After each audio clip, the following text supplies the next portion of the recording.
How to come out of my feeling? Yeah. It's wonderful. So, Wonderful events, speakers, information people gain. It's a wonderful day. would you like to come again? Yes. I will be back. I appreciate what the Islamic Center is doing for the community and bringing us together. It's wonderful. Welcoming and informative. We greatly appreciate all of the warm blessings we felt from everyone in your community. Would you like to come again if we invite you? Absolutely. The food was great. Everybody was very hospitable, and we loved the speakers and the engagement. It was a really great experience. Thank you so much. I have been really happy to be here today. I actually was just really excited to hear about this event. I live in Wheaton and pass by the mosque often, and I'm often thinking, oh, I'd love to go and visit. So I'm so glad that the mosque decided to do this event to just provide opportunity to connect with people outside of the circles that I normally interact with. To be here, and I've always wondered what it looked like inside, and there's so many people here from Wheaton, and I just wanted to get to know what you believe and what you're afraid of and how we can better help and how we can better love each other. If we invite you again in the mosque or any mosque, would you like to come? Absolutely. I would come in a minute. Okay, I felt very welcomed, very safe, felt like I really understood a lot more about what it is that you believe. Okay. Yeah. Was it wonderful or? Good. Very welcome. Very Very welcome. Lots of hospitality. Wait for when they're gonna go out first, or hopefully. So would you like to come? We invite you again. Yes. Okay. We really should do this. Okay. Now, how you feel in Islam? It was really very, very good feeling. It put aside a lot of myths that I've heard. So yes, it was an awesome So experience. if we invite you again, you will come? I will. I'd love it. Okay. I'd love it. We have like 100 mosques in the city, so there's a lot of places like open mosques, different timing, different dates. So anytime if you see, you can be our welcome anytime. I would be more than happy to. Thank you. Okay. It's up to you. Whatever is most respectful is what I'd like to do. So.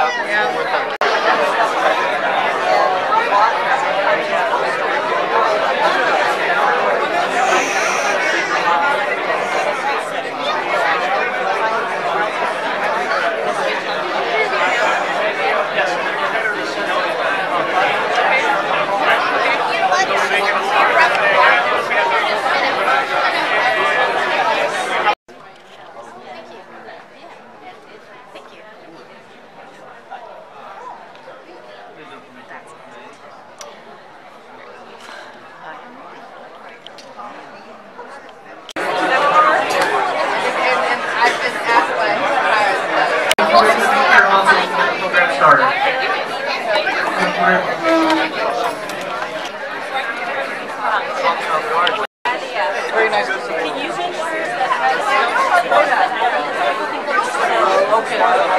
The idea by now, we eat a lot, so we will have proper lunch after the program as well. They're full-time school. Because we want all of them to come really fast and then sit down for the program, inshallah.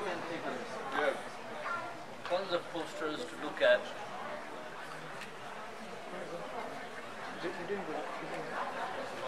Yes.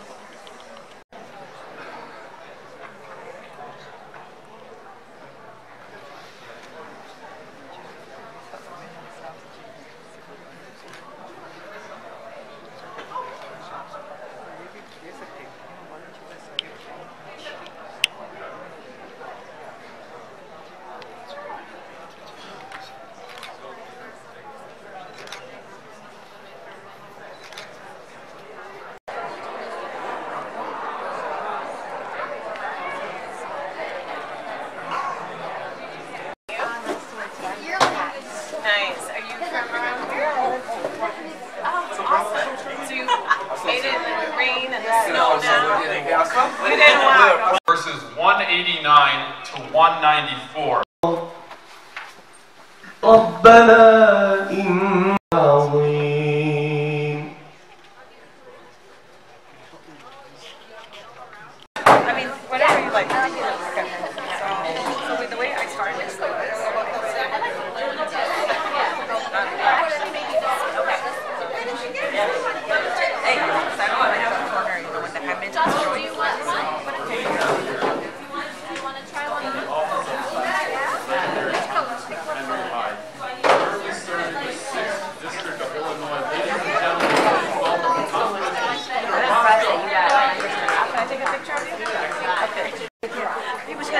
picture.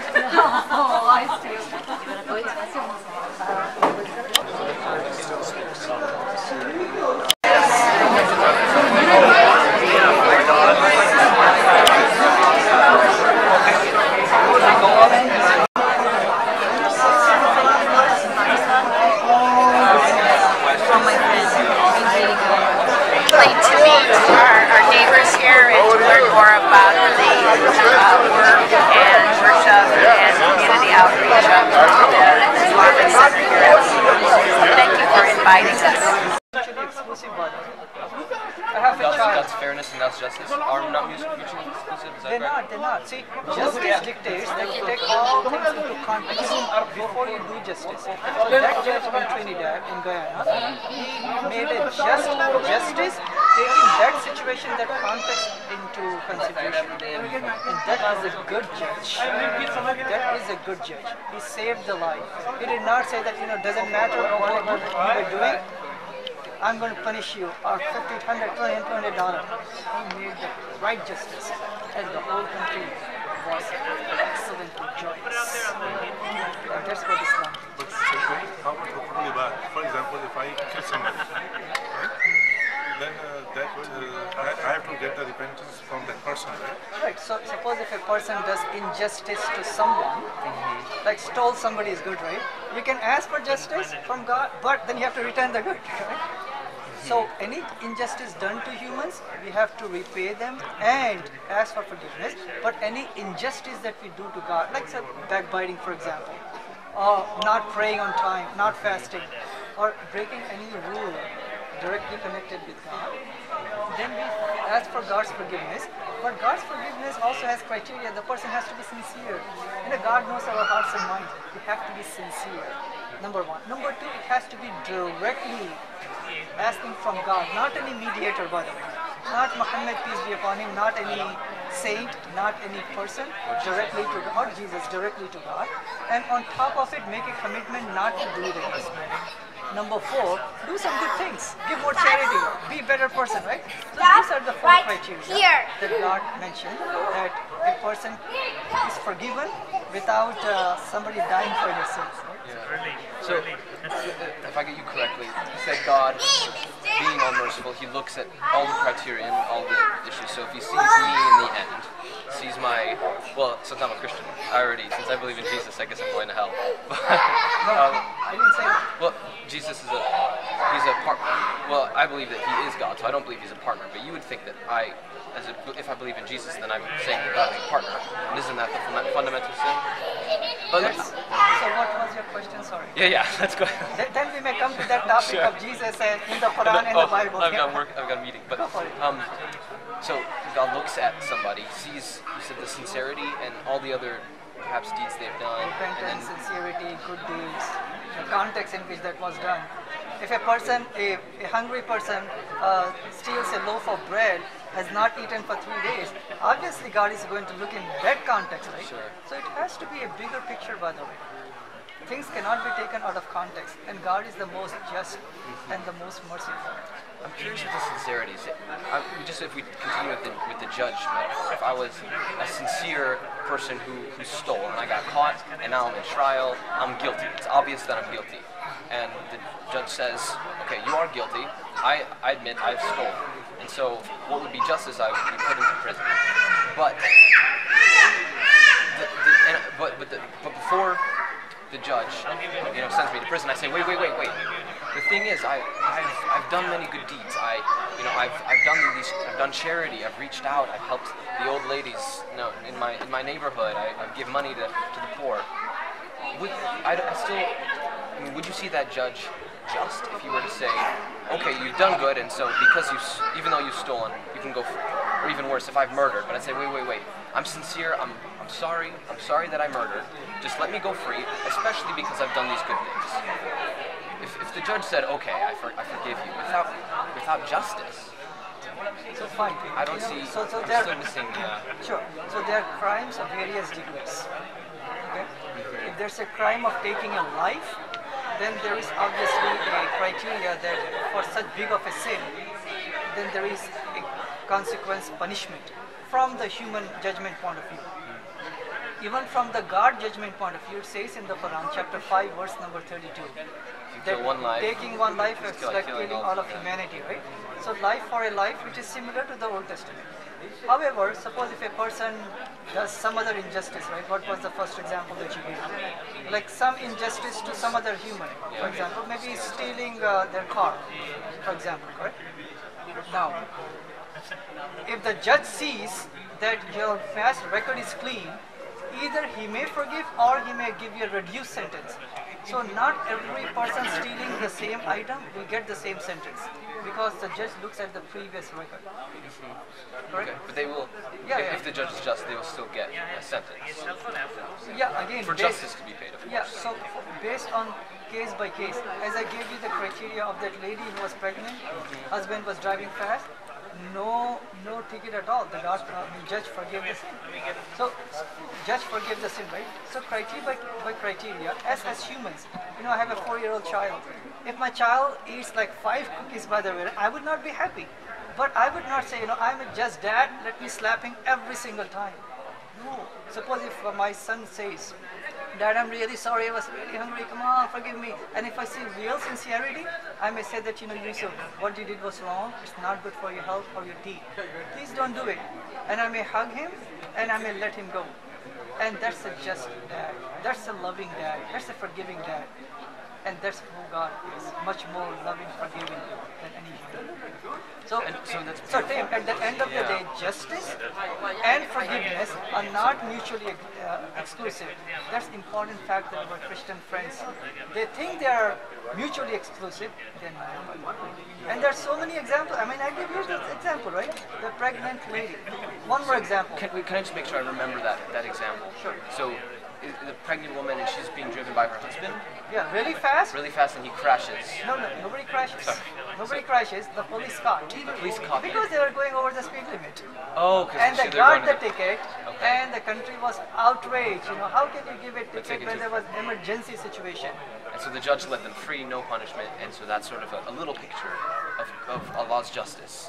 Because he sees he sees the scenario. He's not gonna in the context. See, every judgment has to be in the proper context, either judgment or forgiveness. It has to be, that's logical. That's common sense, right? We do it all the time. Even if our friends they did something wrong to us, we know that that's not what they meant. They are good friends, so we forgive them. We don't always say, okay, let's unfriend them from Facebook for one mistake. Right? That's human justice. God is more just in a bigger context. So I hope you understand. So, salvation in Islam, Martin, is not somebody dying for the sin. Salvation in Islam is personal accountability. Means if I drive over the speed limit, I should be the one to receive that ticket, not you or him. That's fair. That's logical. That's just.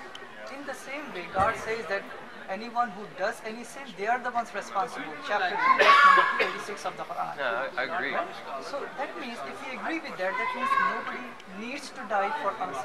Nobody needs to get punished for our sins. Number 2 is, God is all-knowing, God is all-forgiving. And when we talk to God, God can hear us. There is no need to go through a third person, second person, a middle person. Ask God directly, He can listen to us. If we are sincere, God knows it, and God will forgive us. As simple as that. No mysterious dogmas in it. As logical and as just as it is. So good man, come on. So thank you. So I would love to talk so much more, and with both of you. I put for a minute. I apologize. Do you have I have this information. Do you have a card that I can? Thank you so much. All right. Thank you. You want to speak? Oh, yeah, it's a very friendly place. I have many Muslim friends there. Many are like my brothers. So I feel like one among them, and I would like to come and maybe enter into a dialogue. And God bless you. Thank you. How you feel in the mosque? Well, I think it was a nice presentation. I do feel that we need to be more open to diversity, and I think people are nice here, and I think some are very well educated, and that's always a good thing. Would you like to come again? Yes, I would. Okay, thank you, sir. had the Open Mosque Day, a really great event put together by a brilliant team of volunteers, so much dedication, commitment, hospitality, generosity. It is truly an amazing event. And a lot of our brothers and sisters from the other faith, they came, visited, shared smiles, shared their thoughts, learned about Islam, looked at the mosque from inside, saw what happens inside the mosque, and had a lot of interactions with brothers and sisters. This is about building the community, building the society. And we also had great support from our mayor here, from our Lieutenant Governor Evelyn Sanguinetti and Raja Krishnamurti, and many of our political representatives. So this is all about building America on American values. And this is all truly makes us Americans, and more than that, the humanity and human beings coming together for one another, standing for each other, and building a stronger, happier society. My name is Omar Haqqani. I'm the director of the outreach community here at Islamic Center of Wheaton. Today we had an event called Open Mosque Day. We had between 400 to 500 guests that visited us. We had some important dignitaries that had visited us today as well. Some of them were the mayor of Wheaton, Michael Gresk. We had the Lieutenant Governor of Illinois, Evelyn Sanguinetti. She was here as well. We also had Congressman Raja Krishnamurti, Congressman Peter Roskam, and few other dignitaries that had visited us this morning. Overall, the event has been excellent, much more than what I had anticipated, and the reason for that is because it has been raining non-stop since morning, and when we started the event it was raining, and during the event it turned into snow. Despite that, we had a tremendous turnout, between 400 to 500 guests that visited us. We had colleges, we had professors from colleges such as College of DuPage, such as Wheaton College, that visited us. A lot of them, they brought their classes with us. Some of them had brought their students with them, and they offered them extra credit if they had attended today's event. So we had a lot of students that attended the event as well. The event compromised of ethnic food. We had various booths such as calligraphy, such as hijab, so they can learn about these things. But the highlight of the event was we had a half-an-hour presentation on Islam and Muslims, so we can present the faith, the proper faith, to people who may not know about it. Then we had a good amount of time that we spent on question and answers, that Dr. Sabil Ahmed from Gain Peace took the lead in that. He did the presentation and he did the question and answer. Overall, we think it was a very wonderful event. The time now is about it's past 2, and we still have about 150 to 200 guests that are still here at the place, just having a good time and getting to know each other. Thank you. The event was one of the greatest successful events this organization has ever witnessed. Big crowd joined, a lot of neighbors came in. We kind of received the support from our community for the day that we established this organization, and we see that increasing day by day. The efforts that was done today by our chairperson of our outreach committee has done with his team a fabulous job. I know it was not an easy thing to gather that manpower in a very short period of time and invite that many people, officials of Chicagoland area, governors, officials, they came and joined, congressmen. So it's a great success by the grace of God, and we thank Allah subhanahu wa ta'ala, and we thank our community for their support. And this is the activity that we'd like to see more often. We would like to see all other Islamic centers doing the same. It's an open communication channels with other faith that will help our existence, not only for us, for our children, and for the newcomer to this continent. God bless you, God bless this country, God bless this center, God bless everyone everywhere. Jazakumullah.